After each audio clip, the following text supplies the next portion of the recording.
নমস্কার বন্ধুরা, welcome to এসটিউনিক sports. বন্ধুরা, এই ভিডিওতে আমরা কথা বলবো একটু ইস্টবেঙ্গলকে নিয়ে। প্রচুর আপডেট ইস্টবেঙ্গলকে নিয়ে তৈরি করা হচ্ছে। সেই আপডেটের সত্যতা কতটা, কি আপডেট বেরিয়ে আসছে আপুইয়াকে নিয়ে, তার কি 4 বছরের চুক্তি সম্পন্ন করে ফেলেছে ইস্টবেঙ্গল, নাকি সবটাই গল্প? তো সেই নিয়ে কিন্তু একটা বড় আপডেট শেয়ার করা রয়েছে। চ্যাম্পিয়ন বিদেশি প্লেয়ারকে ইস্টবেঙ্গল ধরে রাখলো, সেই নিয়ে কথা বলার রয়েছে। একজন চ্যাম্পিয়ন কোচ কিন্তু আবারও ফিরল কলকাতায়, সেই নিয়েও আপডেট শেয়ার করা রয়েছে এই ভিডিওতে। তো খুবই একটা ইন্টারেস্টিং ভিডিও হবে, শুরু থেকে শেষ পর্যন্ত দেখো। আর ভিডিও ভালো লাগলে সকলে একটা করে লাইক করে দিও। আর যারা চ্যানেলে প্রথমবারের জন্য এসেছো, মনে করে চ্যানেলটাকে সাবস্ক্রাইব করে তার পাশের বেল আইকনটাকে অন করে রেখো, তাহলে তোমাদের প্রিয় দলের খেলার সমস্ত আপডেট তোমরা এখানে পেয়ে যাবে। তো চলো আর দেরি না করে ভিডিও শুরু করা যাক। প্রথমেই যদি আমরা চ্যাম্পিয়ন এবং আইএসএলের সফল কোচ নিয়ে কথা বলি, তো সেই কোচকে কিন্তু আবারও আমরা দেখতে পেতে চলেছি আইএসএলের মঞ্চে। তো সেই কোচ আর অন্য কেউ নয়, 53 বছর বয়সী স্প্যানিশ কোচ জোসে মলিনা। তো জোসে মলিনাকে কিন্তু এর আগে আমরা দেখেছিলাম আইএসএলের মঞ্চে, এটিকে দলের দায়িত্ব নিয়েছিল এবং প্রথম বছরই কিন্তু এটিকে দলকে চ্যাম্পিয়ন করার পিছনে কিন্তু মলিনার অবদান ছিল। ভালো ফুটবল খেলিয়েছিল পুরো সিজন জুড়ে। এছাড়া কিন্তু ফাইনাল ম্যাচটা সবারই মনে থাকবে, এটিকে বনাম কেরালা ব্লাস্টার্সের ম্যাচ, সেখানে টাইব্রেকারে ম্যাচ গিয়েছিল, সেখানে দেবজিৎ মজুমদারের অসাধারণ সেভ কিন্তু একটা ছিল, একদম পায়ে একটা ছোট্ট ওখানে টোকা দিয়ে কিন্তু একটা সেভ ছিল, এবং তার পরবর্তী সময় কিন্তু জুয়েল রাজা সম্ভবত লাস্ট গোলটা করেছিল এবং দলকে চ্যাম্পিয়ন করেছিল। এবং সেই সময় কিন্তু টিডির মতন বিদেশি প্লেয়ারকে আমরা প্রথম আইএসএলে আসতে দেখেছিলাম। তো এই চ্যাম্পিয়ন কোচকে কিন্তু এবার মোহনবাগান সুপার জায়েন্ট পুরোপুরি অফিসিয়ালি সিগনেচার করে ফেলেছে, অফিসিয়ালি ডিল ডান হয়ে গেছে, অফিসিয়াল কনফার্মেশনও এসে গেছে। তো অনেক কোচ নিয়ে কিন্তু বাজারে অনেক কিছু চলছিল, তো সমস্ত কিছুই কিন্তু একদম ভুল। আসল খবর কিন্তু অফিসিয়ালি বেরিয়ে এসেছে মোহনবাগানের তরফ থেকে। তো সেই সময় শ্রমিক ডুটির মতন প্লেয়ারকে আমরা উইঙ্গার পজিশনে দেখেছিলাম, জাভি লারার মতন কিন্তু একজন অ্যাটাকিং মিডফিল্ডার, যে কিন্তু এখনও খুব ভালো ফুটবল খেলছে। এছাড়া হেলদার পোস্টিকার কথাও মনে থাকবে অনেকের, পর্তুগালের একজন সেন্টার ফরওয়ার্ডের প্লেয়ার ছিল, মার্কি সাইনিং ছিল সেই সময়ে।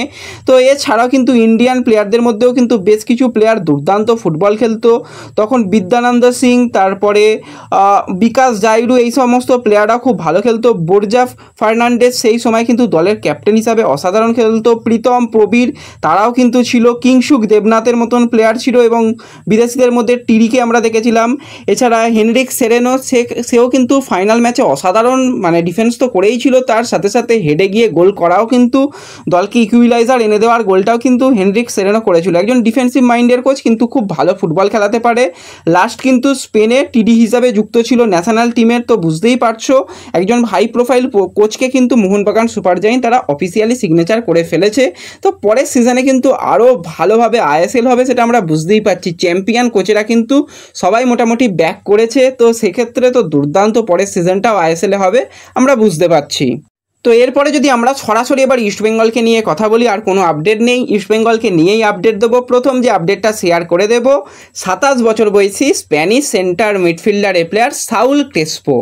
তো ক্রেসপোর ব্যাপারে অনেক কিছু বাজারে ঘটেছিল, অনেক কিছু বাজারে রটেছিল। বেঙ্গালুরু এফসি তো জার্সি কেউ কেউ পরিয়েই দিয়েছিল সাউল ক্রেসপোকে। তো সেই সময় যারা চ্যানেলকে ফলো করতে, তোমাদের বলেছিলাম সব কিছু ঠিকঠাক রয়েছে, কোনো অসুবিধা নেই। সে যেরকম ইস্টবেঙ্গলকে ভালোবাসে, ভাবার বাইরে। যখন সুপার কাপ চ্যাম্পিয়ন হয়েছিল, যখন দল গিয়ে যে হোটেলে ছিল, সেখানে হোটেলে গিয়ে সেলিব্রেশন সব থেকে বেশি করতে দেখা গিয়েছিল সাউল ক্রেসপোকে।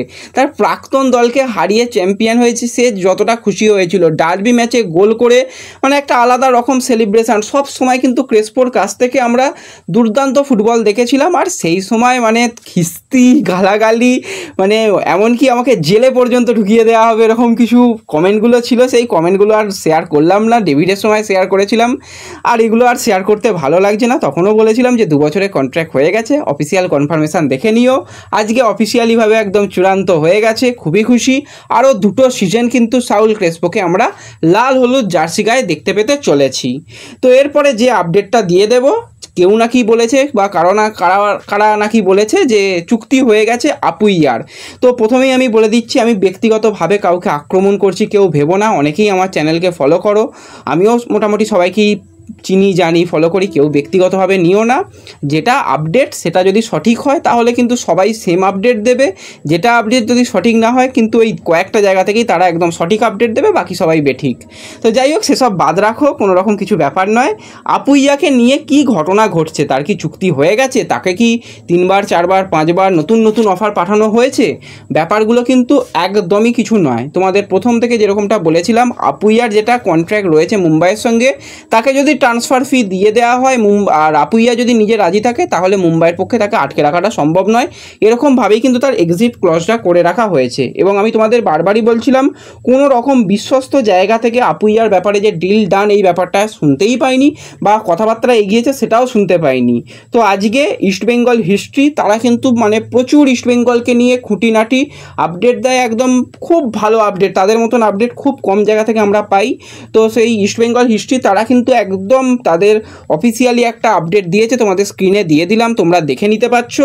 তো তারা কিন্তু একদম মেনশন করে দিয়েছে যে কিছু কিছু পেজ, কিছু কিছু চ্যানেল তাদের মানে কি বলবো রিচ বাড়ানোর জন্য তারা এইভাবে বলেছে। তাদের কাছ থেকে কখনো এরকম শব্দ আমি অন্তত শুনিনি, অনেক দিন ধরেই তো আছি তো এই দিকে। তো তারা এইভাবে বলে দিয়েছে যে রিচ বাড়ানোর জন্য আপুইয়াকে তারা সই করিয়ে দিচ্ছে, কিন্তু এরকমটা কিন্তু এখনও কিচ্ছু হয়নি। এর আগেও আমরা দেখেছিলাম যে লেবু চটকাতে চটকাতে কিন্তু লেবু তেঁতো হয়ে যায়, সেরকম তেঁতো হওয়ারও আপডেট আমরা আগের সিজনে দেখেছিলাম, যে যেরকমভাবে লোবেরার পিছনে একদম জিনিসটাকে তেঁতো করে ফেলা হয়েছিল, সেখান থেকে সমর্থকরা অনেক দুঃখ পেয়েছিল। কিছু ভিউজের জন্য সমর্থকদের মনের মধ্যে এরকম দুঃখ দেওয়ার কোনো মানেই হয় না। যারা করছো করে যাও। আর ট্রান্সফার মার্কেট তো সারা বছর চলবে না, সারা বছর এ আসছে ও আসছে সেটা চলবে না, সারা বছর খেলা হবে, খেলাতেই দেখা যাবে। তো যাই হোক, যারা এগুলো করছো একটুখানি বুঝে শুনে করো, যে সমর্থকদের নিয়ে এইভাবে ছেলে খেলামি করাটা একদম ঠিক না। এবার অনেকেরই মনে হবে তুমি ছোটো মুখে অনেক বড় কথা বলছো, আমি ক্ষমা প্রার্থী তাদের কাছে। আমার কাছে যেটুকু আপডেট, যেটুকু যা আছে, আর আমি বারবারই বলি আমি সাংবাদিক নই, তো সেক্ষেত্রে যেটুকু আপডেট, যেটুকু বিশ্বস্ত জায়গা থেকে আমরা আপডেট পাই সেগুলোই আমি শেয়ার করি। তো সেই জিনিসটাই ইস্টবেঙ্গল হিস্ট্রি থেকে যেটা আপডেট দেওয়া হয়েছে সেটা তোমাদের সকলের মধ্যে আরও একবার শেয়ার করে দিলাম। আশা করি তোমরা বুঝতে পারছো। আর যদি ভালো লাগে, ভিডিও ভালো লাগে, আপডেট ভালো লাগে, সমস্ত দলের আপডেট, ইস্টবেঙ্গল, মোহনবাগান, মোহামেডানের আপডেট পেতে চাও, চ্যানেল সাবস্ক্রাইব করে নিও। আর ভিডিও পারলে একটু সকলের সঙ্গে শেয়ার করে দিও। তো দেখা হচ্ছে পরবর্তী ভিডিওতে। ধন্যবাদ।